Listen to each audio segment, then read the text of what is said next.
Mimi moment yangu kubwa kwa finali ya mwaka 2022, ile ndoto siwezi kuisahau mpaka leo, ni save ya Emiliano Martinez dakika 118, save ya Leandro Colomwani, game ya finali.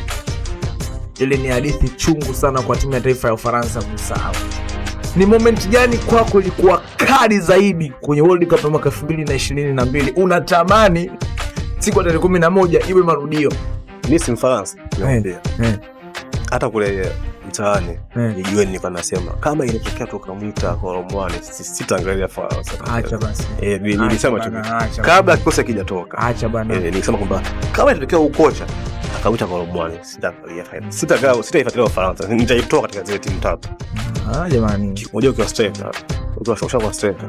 Kuna zile nafasi kama ile pasa kwa ni nafasi muhimu sana. Angefunga pale mechi ingekuwa Tuzungumzie the moment kali kwako ni hiyo ya Colomwani, na unaungana na mimi. Mimi nasema hamna ngine zaidi ya hiyo. Colomwani. Yani hiyo ndio moment muhimu, yani ambao mimi nasema kweli hiyo. Ile comeback ya Uholanzi kwa Argentina. Kaka. Yani mimi kwangu bado haiwezi kusimama. Kylian Mbappe kufunga hat-trick finali. Mimi nitakuja nitasema pale na Colomwani. Kwa sababu nakwambia hivyo, ile ni finali.